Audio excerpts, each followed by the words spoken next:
forward to that. Okay. All right. Well, welcome to the Yolo County Fire Safe Council meeting for Wednesday, February 26th of 2025. I'm Jonathan Flora, and representing the Cape Valley Fire Protection District Fire Safe Council as your chair, and meeting's called order. So the next action on the action item would be to approve the agenda. So if anybody has,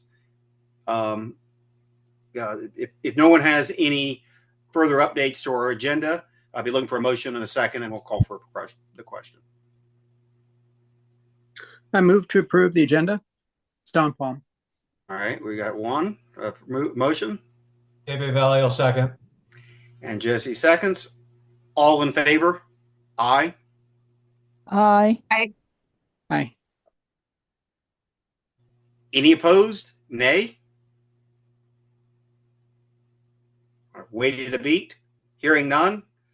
Motion carries. Agenda is approved. So now we move on to step 3, which is to approve the meeting minutes from January 22nd. And looking for a motion on that, or at this point, this is the point where we would want you to call out any corrections or errors. And since I was not present at that meeting, as the record reflects, I can't comment. I'll move to approve it.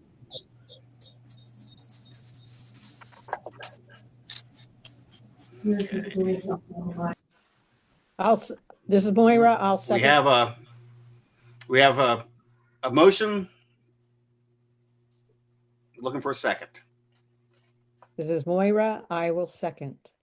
Thank you, Moira. All right.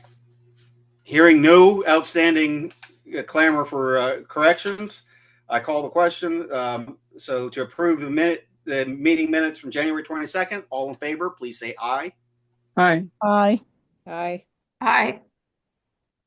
Any opposed? Nay. Hopefully everybody will get off mute quickly. It looks like that has passed. So now we're on to item number 4 on the agenda, which is to approve $900 for Yolo County RCD for purchase of pole saw for small fuel break projects.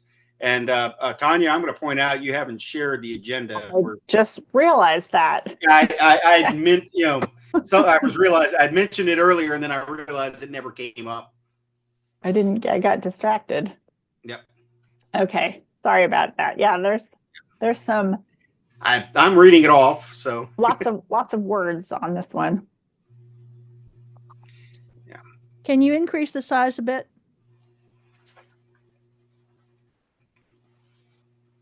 Yeah.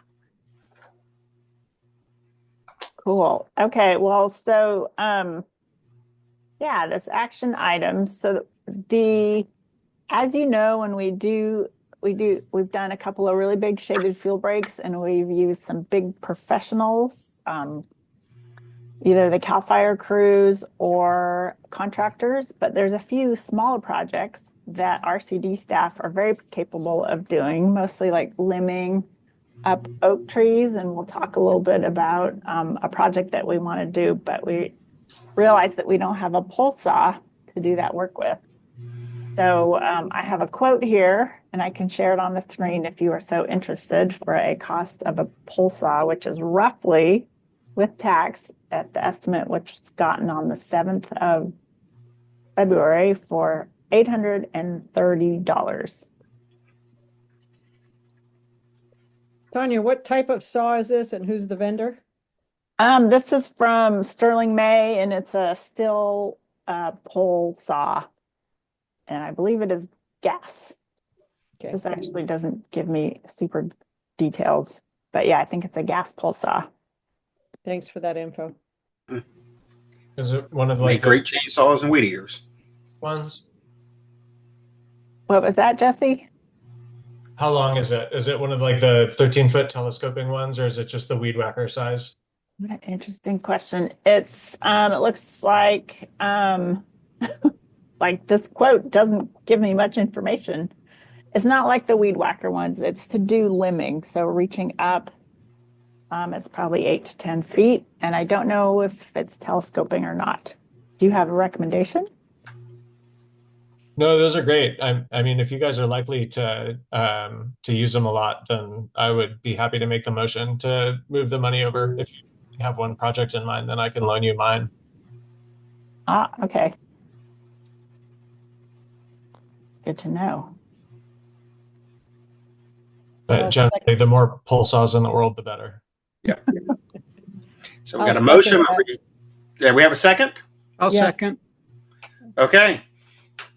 I'll wait a moment or ask for any other discussion, or is this clear? I'm not hearing any other discussion, so I'm going to go ahead and call the question. Same process as I've used before, but since this is I'm going to give a little bit more time since we're actually doing something of record or note.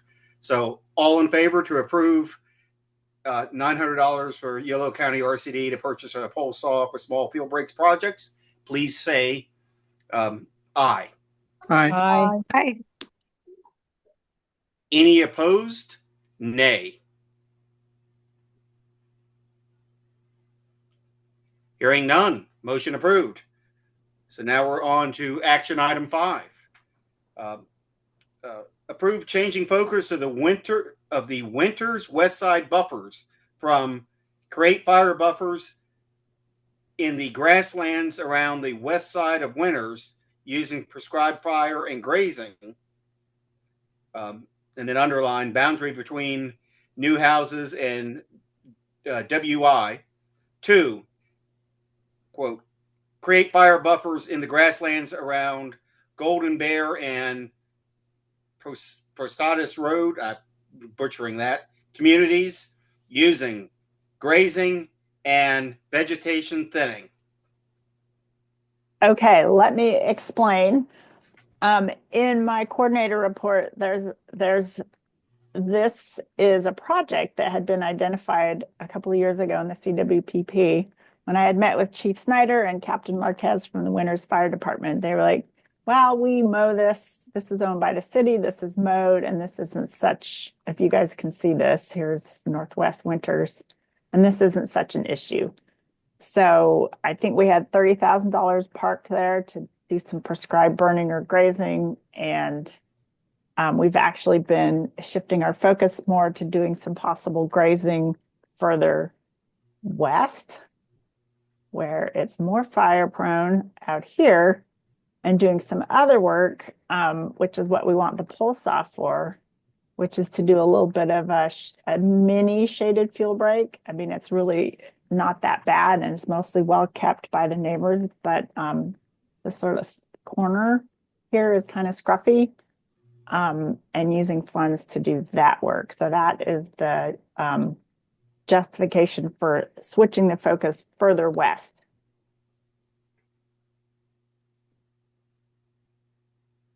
If that makes sense.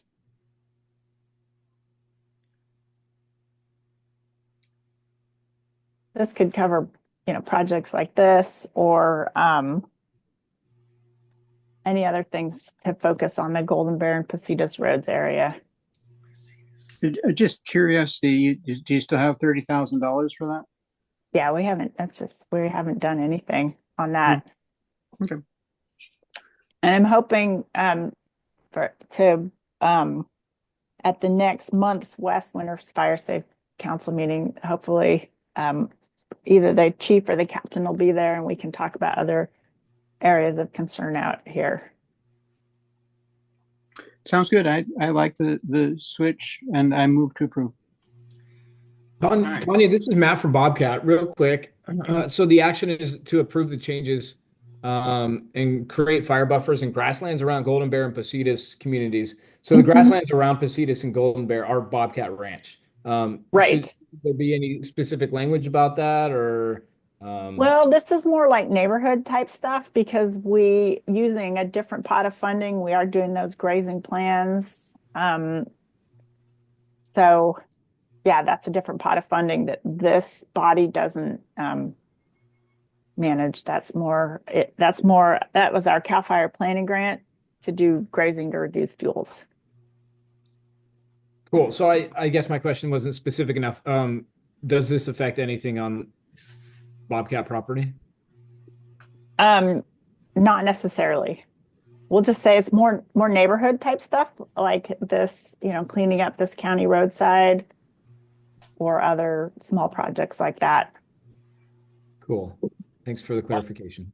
I had a question too, just because the language is being changed from something that's like nice and nebulous and can incorporate any number of projects in any number of areas to something that's a little bit more specific and well defined. So, are there any areas that that were sort of involved in the scope of this that are now going to be excluded because of the change in language?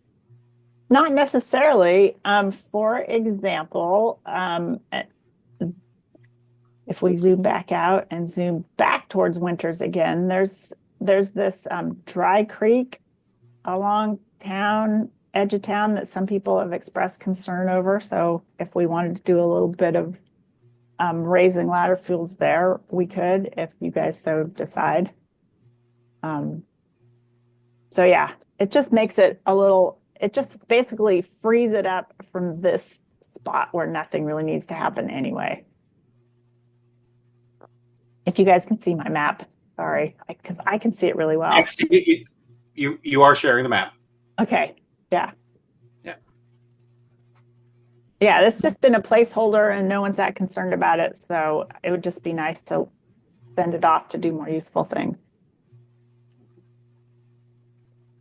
Yeah, I think someone made a motion. I'll second it. All right. We have a motion and a second. Is there any more questions or discussion?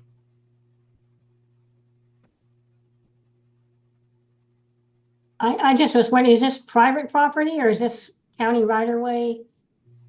It's a combination. Okay. Some of it's on the county right of way and some of it bleeds off into private property. And so we talk to landowners and get a landowner agreement, or not, depending on what they want. Okay, thank you. Good question.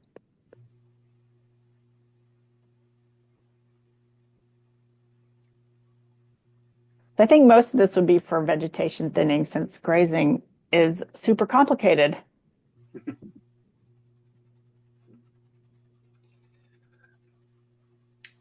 All right. We don't appear to be having any more questions or discussion. So should I go ahead and call the question? I guess hearing no other discussion, give people a chance. Again, as before, I'll summarize the motion of, since I didn't write it down, as listed on the agenda to change the focus of the Winters West Side buffers as described in the agenda. All in favor, say aye. Aye. Any opposed? Nay.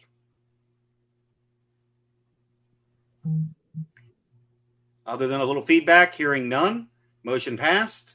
We're on to member announcements.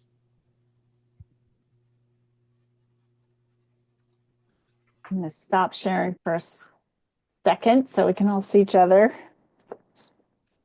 My one announcement is, a couple weeks ago, there was a representative from the California Insurance Commissioner's office who came up to speak at a meeting in Gwenda. So we're going to do the same thing as this body's request in Winters on the 12th of March at 6:30, and that will be hybrid. And we're also inviting our neighbors in the Pleasance Valley Fire Safe Council, really interested to hear this talk. So the most important thing to know for now is that this is for rural homeowners and people dealing with fire insurance, not, folks having questions about their fences in their communities.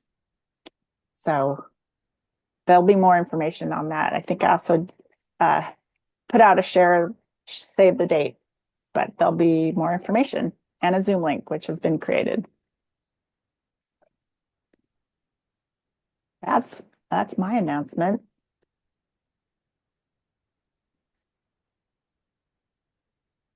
Allie put the link in the chat. Thank you.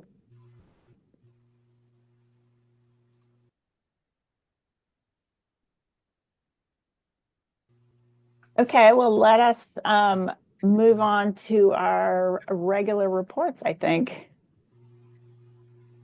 And I get to coordinate all those. There's so many. So our first one, I'd like to introduce Battalion Chief Donnie Privet, who is going to be out in Brooks. I'm partnering with Chief Trevin Close. And I met with him last week and told him about all the stuff that's going on. And he's going to introduce himself and provide a CAL FIRE update. Good afternoon. My name is Donnie Privet, and like Tanya said, I am the new second BC in Battalion 19. So we will currently have two, possibly sometime later in the season we'll have a third for relief, because right now we're covering 6 days with an empty spot day that someone will be covering from somewhere else. So you'll have 7 day coverage. And then we're currently still staffing two engines, one at Brooks and one at Wilbur. And during the day, they go to grade, we call it, and they would do fuels reduction at one of the properties that is designated for the day. Everybody's pretty much back from Southern California. Chief Close is in training this week. And I see from the notes from Chief Tony Aston, talking about burning. You're still allowed to burn. I was going through some residential burning permits. If it's a 4x4 pile in a residential, it would just be an LE 62A, and basically with no, as long as it's a permissible burn day and you check and you call the local area for your phone number, you'll be able to burn. If it's anything bigger than that, agricultural or bigger piles, then you'll need to do an LE5 burn permit. What else? And you guys had that burnpermit.com in your notes from last month. I think that should be it. If you have any questions, I was going to relate to your pool saw thing. Does that money include bar oil, fuel, extra chain, files? You might need to implement that into your budget for future, to get it going. You're going to need bar oil for the chain up top, and you're going to need fuel to get it going. And then obviously if someone's going to be in charge of sharpening the chain, or we can help with that. But you'll need files too. I didn't want to interrupt on your thing, but now that I'm talking, I just wanted to bring that up to you. So for your budget for $900, you might want to budget for that type stuff, and then you can get the ethanol free pre-mixed, so you don't have to mix it and gas and all that stuff. You can get it all at the same saw shop. Good thinking. We do have some chainsaws in our stable of tools, so we'll just use the stuff that we have for that. But yeah, we should definitely get a few extra chains, because those will be different for the pole saw than they will for the chainsaw.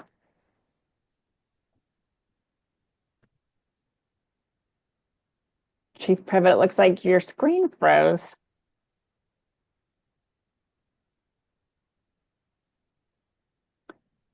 Okay, well,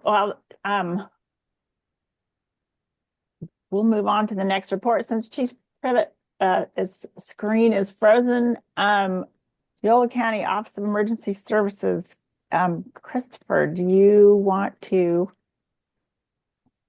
Oh, Chief Privet, you're unfrozen now. Did you have anything else to add? Okay. Oh, you're muted.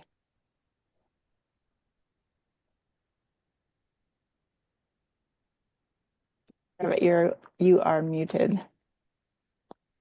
There No, you go. nothing more, just what we were considering, just the two engines, fuels work, and anything else that we can provide assistance with you.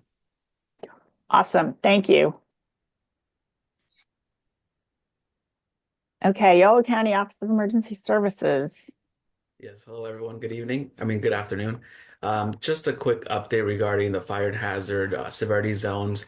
So CAL FIRE did reach out to us just to provide any feedback from the public in regards to their severity zones. So what they are, so these zones have been identified by the state fire and fire marshal all throughout the state of California and have identified three different types of zones, moderate, high, and very high severity zone, which are all based on topography, fire weather, fire history, and as well as winds that have been identified as major causes of wildfire spread in the past. Um, a good thing to note about these updated zones is that they focus on the hazard, not so much on the risk. So the hazard is based more on the actual physical conditions of the land, um, based on a 30 to 50 year period without considering mitigation efforts such as home hardening or any fuel reduction efforts versus risk that incorporates all those mitigation efforts into that. So these maps, these zones are being updated with newer information from like the local climate data and just kind of enhancing those maps. And as residents, property owners within the county, why it's important for you all is so that it may possibly impact any type of new upcoming construction standards, any type of defensible space requirements and land use planning as well, home insurance rates and availability as well. So insurance providers, they do utilize some of the information from these maps to model and assess wildfire risks within the area, which may possibly affect your guys' rates or coverage eligibilities, and as well as for emergency preparedness and evacuation planning, having these updated zones will kind of assist you all to better prepare and understand the fire hazard within your area as well. So what Cal Fire notified us to kind of share with you all. If you guys could please review their updated maps, participate in their public hearings. It seems that they'll be having public hearings once every month-ish, online and in person. So if you want to log in and kind of voice your concerns, any challenges or questions that may come up as you're getting familiarized with more of the subject, and also submit any type of written comments that you may have. This information is located on our website under the Fire Hazard Severity Zone tab, and there are links towards the bottom that direct you to their website for more information. If anyone has any questions, feel free to reach out to us or to CAL FIRE as well. Thank you.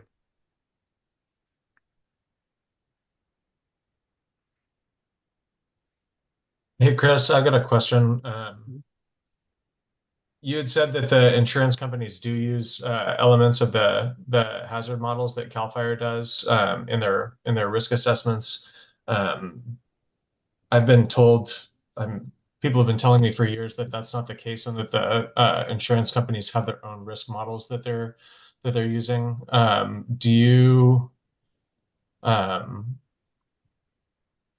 Where did you hear that, and how can I find that information? It's on their FAQ PDF online. So what the insurance have their own specific factors that they utilize. Um, but as I was familiarizing myself, they do use some of the information from these maps. But the insurance companies incorporate different types of additional factors that kind of consistently change. Cool, great, thank you. Is this the correct webpage, Chris? Yes. Correct. Mhm. Okay. And if you scroll down, it takes you directly to CAL FIRE's website and more information. Because CAL FIRE was holding public meetings 18 months ago on the fire hazard severity zones. That's interesting. So yeah. I know their goal Yeah, is they're for the SRA. They've already done this public comment. Right. That's what I thought. SRA is already done, and the public comment for that was a year long for you to comment on any of the SRA. Now they're starting to roll out the LRA maps, and they're going to do it in phases. And they're starting in Lake County and working in Siskiyou and some of these places in north and working their way south to the down towards San Diego and LA and all that type stuff. So that's totally different from the SRA maps and the LRA maps. And with the insurance, you're right. They do use that, but they're not supposed to. We don't integrate with that, with to give them information to use for your insurance. They get that on their own because they have their own website and their own ways of getting that information. They're just kind of piggyback or telling off of these maps to show. And unfortunately, some people, like if it shows in the map, but just because you're in that zip code and you're not in that area, you're affected. And unfortunately, it shouldn't be that way, but that's how the insurances are running it, is by the zip codes. But SRA has already had that public comment out, and there was a link to get to sign up to do your PRA requests and all that type stuff at a certain time for the LRA maps. I don't know if it's going to affect any of you for LRA, but the SRA has already been out for a while. Yeah, that's what I thought also.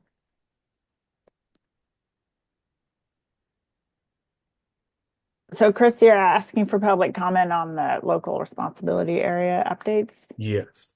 Yeah, okay. I will. This is Laura Galindo here. I've been updating this website as I've been kind of getting the information. So I can still make reviews and updates to this as we go. So Chris, you and I can connect later and kind of brainstorm that if you want to do that later. Perfect. Sounds good. Thank you. Okay, I put the link to this page in the chat.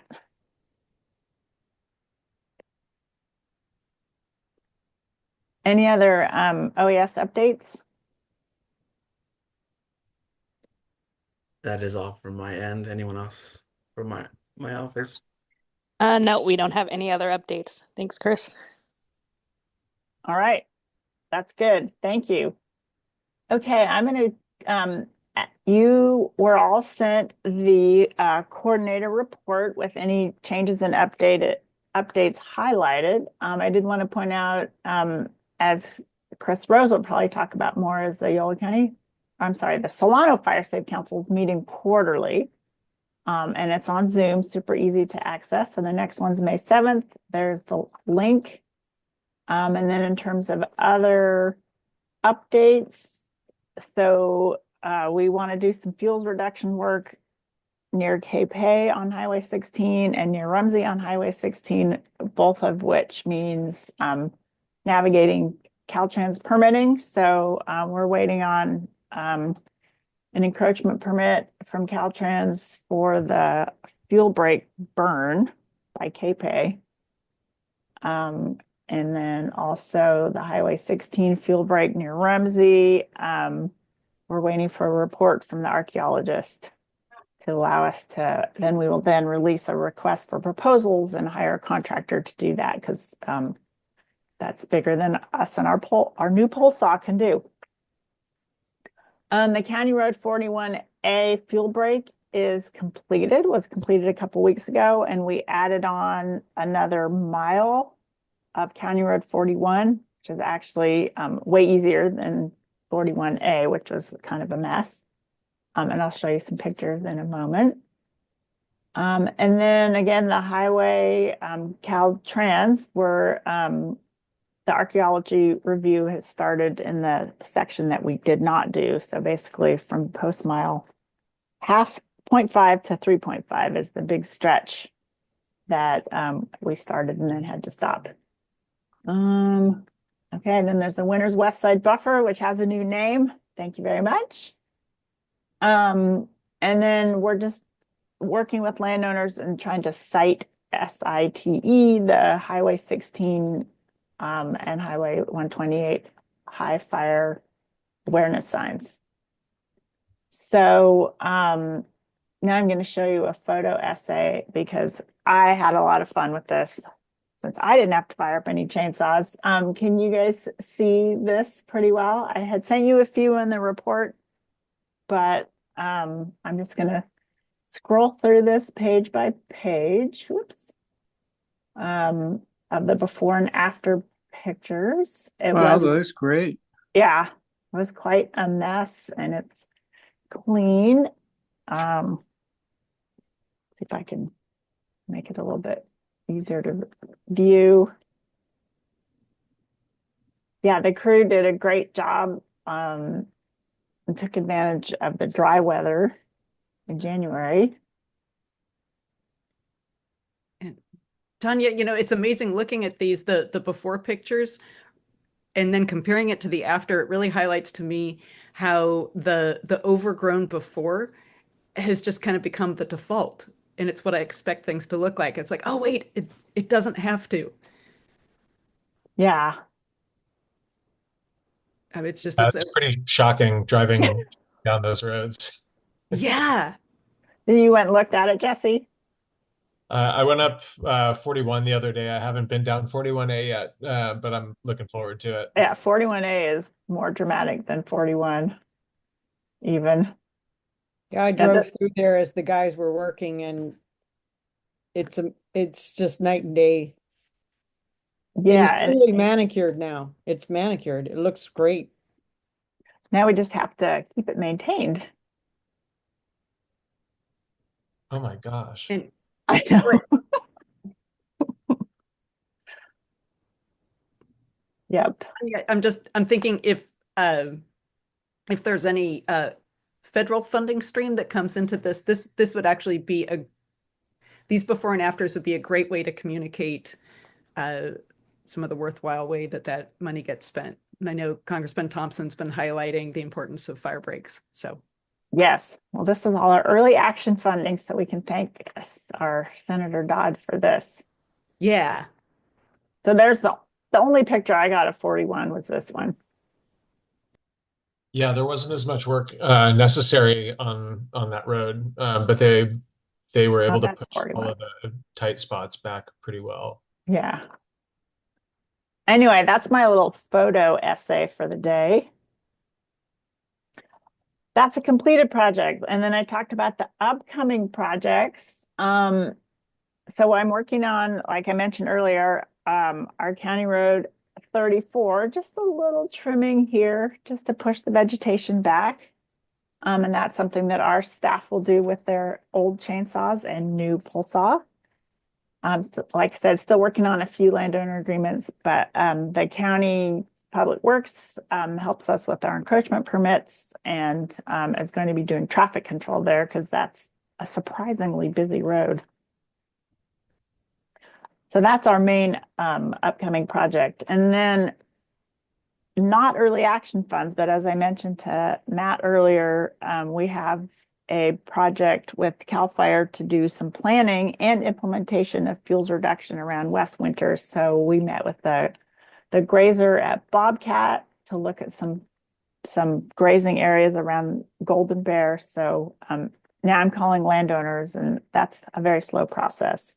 But there's some nice fenced grassy areas in the corner of Bobcat Ranch.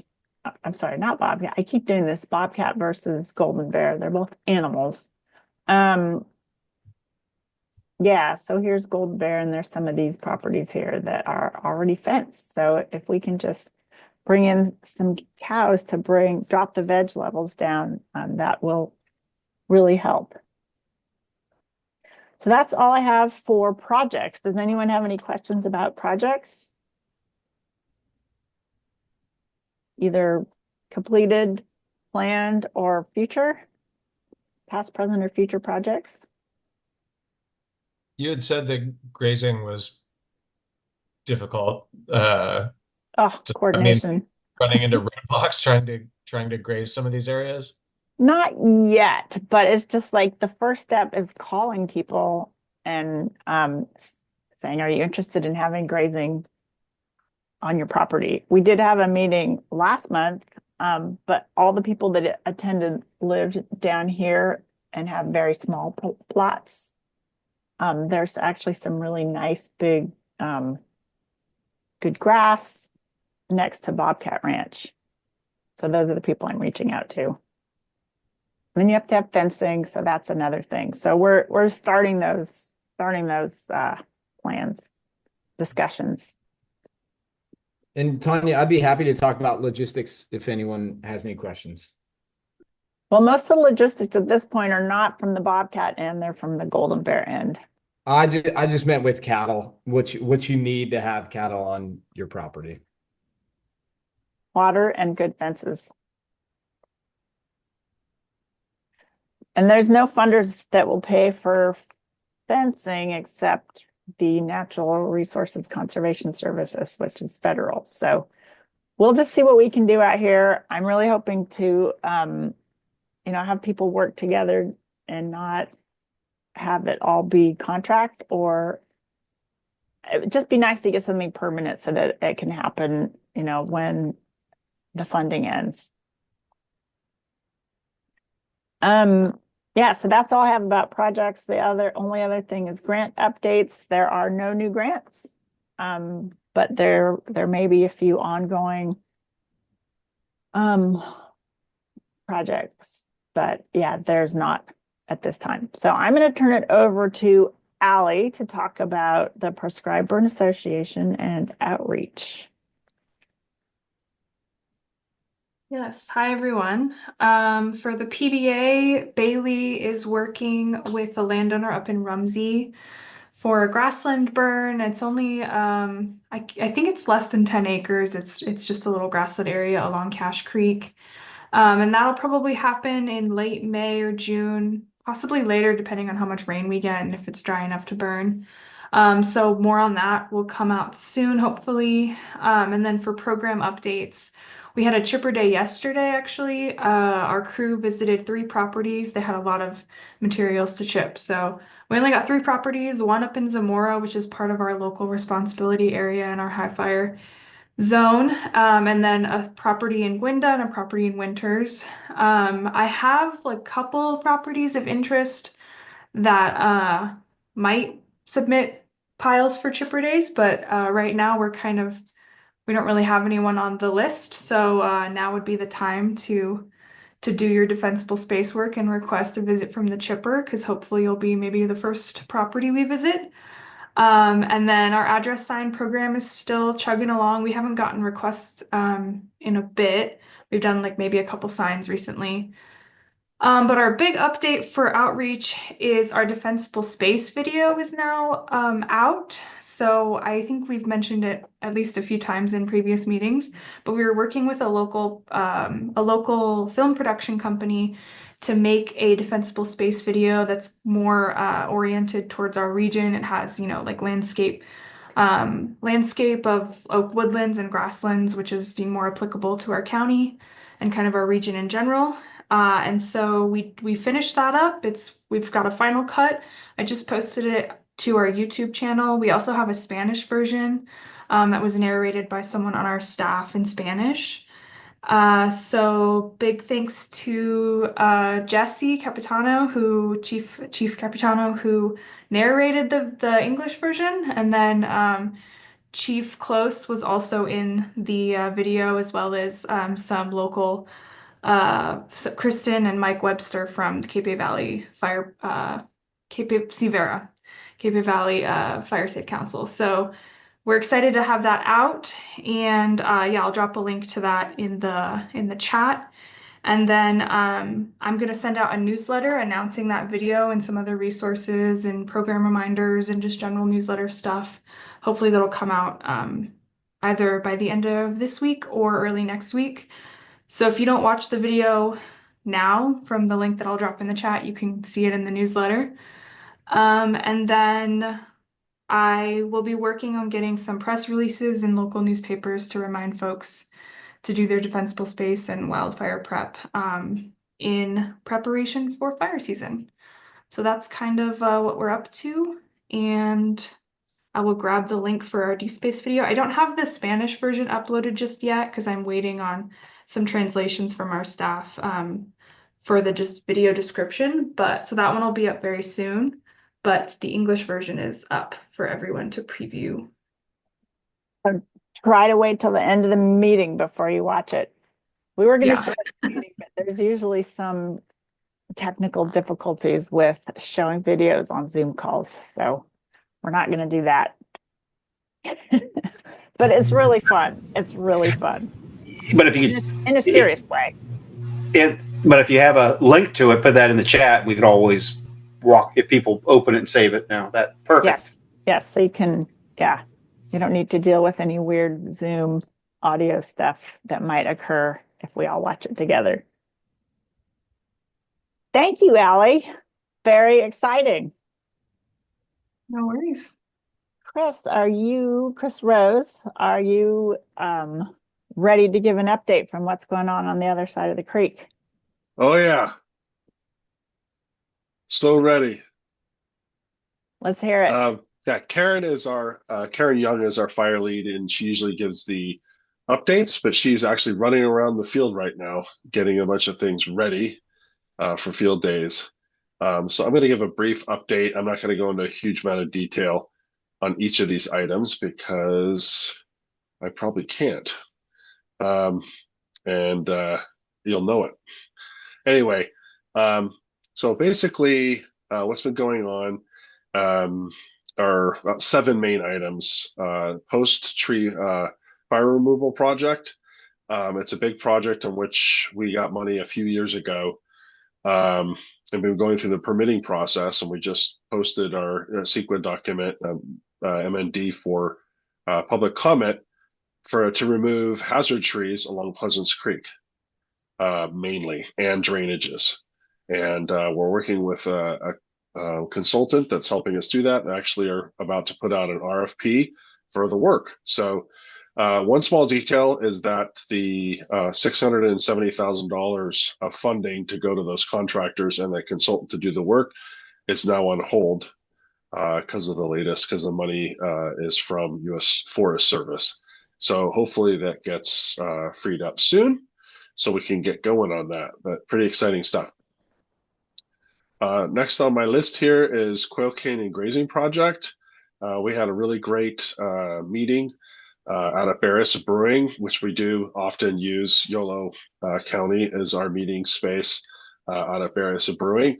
And we had 37 people that came, some from Yolo County and some from Solano County, to talk about grazing and a project that Karen has led to gather community members in Quail Canyon to do community grazing projects with the idea of, I've heard you guys talking about it during this meeting, is to use grazing as one of the tools to reduce the amount of fuel in the landscape. And the area that has been focused on in Quail Canyon has been seen over the years as basically the pathway or start of a lot of fires over the last dozen years or so. So we're currently, it's pretty chopped up as far as the landowners because they're small landowners.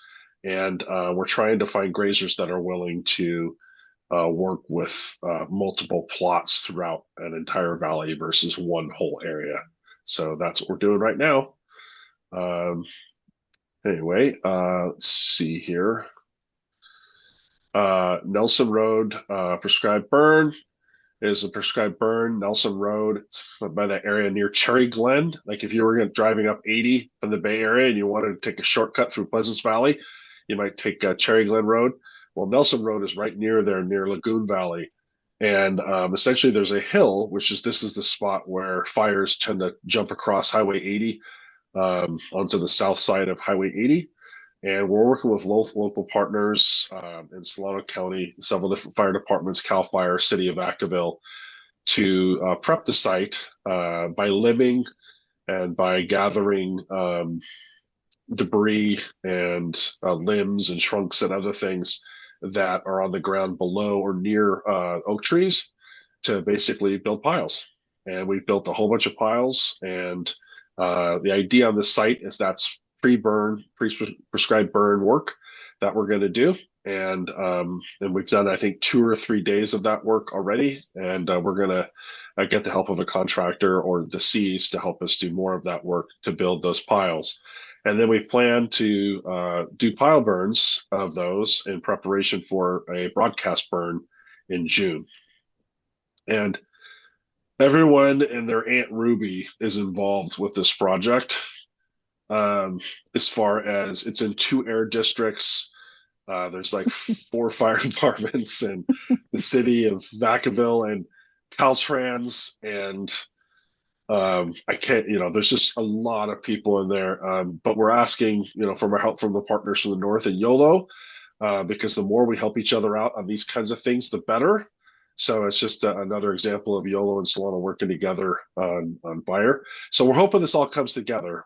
I'm talking to our attorney today. We're doing all that kind of work.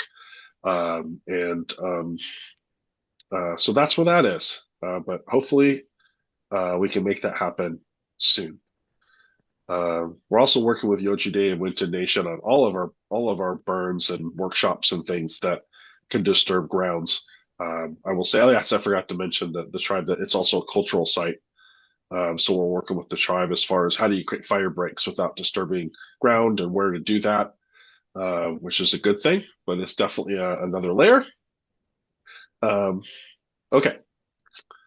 Next thing is Prescribed Burn Association, and this has been work that we've been doing with YOLO RCD and meeting and seeing where we can do these things. And one of those questions is what burns are Prescribed Burn Association burns, and what burns are run by the fire department or by Cal Fire, that sort of thing. I think a lot of the things that you learn through processes where we're learning what these things are going to be. And one thing I thought of is that we were going to try to involve the Prescribed Burn Association at the Nelson burn in some way. And then also we're actually going to try to offer training for people to learn how to cut fire break and do different things as part of a program when we do events, to try to make them training events so people can get certifications. Yeah, I think we're still, I don't know, Tanya or Ali, you can help me out with as far as working with together on the Prescribed Burn Association. We had tossed around the idea of turning ours into a YOLO Solano Burn Association because we're so connected. But right now we're still exploring that. And then, it doesn't mean you have to be the same group to work together. But sometimes it's helpful because we work with so many of the same people in same groups. It might make sense. But I guess as long as you're friends and you work together, you don't need to commitment. You don't need to have full commitment. Anyway, we're still working on that. Yeah. Sorry, Chris, just to piggyback off of that, Bailey and I have been meeting with Karen and the other crew at Solana RCD, and as well as Napa RCD for their PBA. Oh, yeah. And we've been having regular meetings to kind of discuss that partnership and keep things moving across the region, not just in our own counties. So. Right on. Thanks, Ollie. Wow. Let's see here. You're still going. Oh yeah, no. There's NRCS CASHA program. We have 2 contracts for landowners that have signed up, and we're hoping to keep moving forward on that. Department of Conservation capacity building work. This is you've heard Yolo talk about it. This is great work that helps us do a lot of things. And because we're shut down our U.S. Forest Service, this is one of the ways that Department of Conservation funds have really helped us, that we're able to go through the RFP process, work with our contractors and keep the project moving with Department of Conservation funds, which has been super helpful, which are our state funds. Woo! Let's see here. Last thing, Solano Fire Safe Council. You guys actually covered it. We're going to quarterly meetings. And we actually have bylaws now. So watch what you say, because we've got bylaws. Anyway, our last meeting was actually one of our best. And we had a number of people there, a great idea sharing and things going on. 2 last things. We have a wildfire prevention fair that is going to happen again on May 3rd. I think it's going to happen at Solano. I think it's going to happen at Lake Solano again. Remember last year we did that and it rained the whole time. So we're hoping for a clear day this time. It's a great way to see other people, talk, network, and see different pieces of equipment. And we're also running a pile burn workshop with Green Valley Fire Safe Council on March 15th.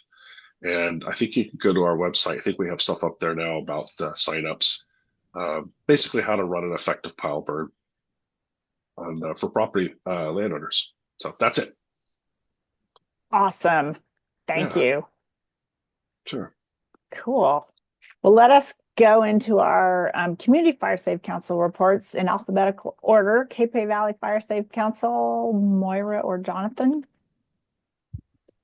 I am available, and to be honest with you, I cannot remember, and I forgot to go check the minutes, whether or not I informed this group that Rumsey and Gwenda are now the Valley Firewise USA certified. Yay. Yeah. That was a tremendous amount of work on Kristen Webster's part with Tanya's support. Thank you so much. Kristen was so exhausted, she had to take 2 months off from the project. But we just got notification like less than a month ago, I think. So that is done. And you're going to have signs stating that for people to see when they enter the community. Awesome. Yep.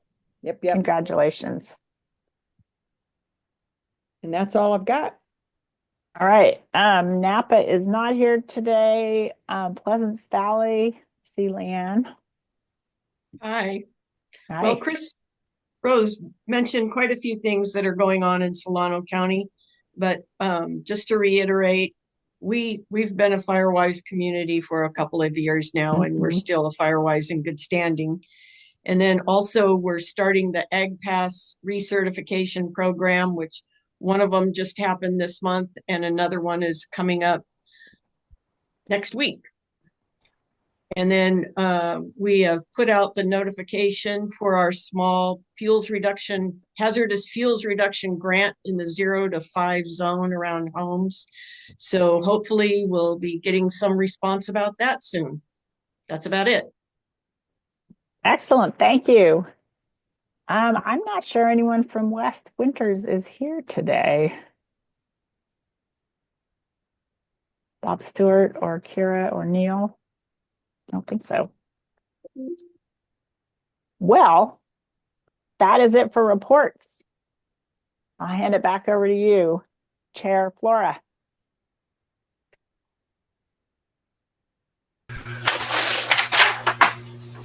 Okay. Well, we are right on time.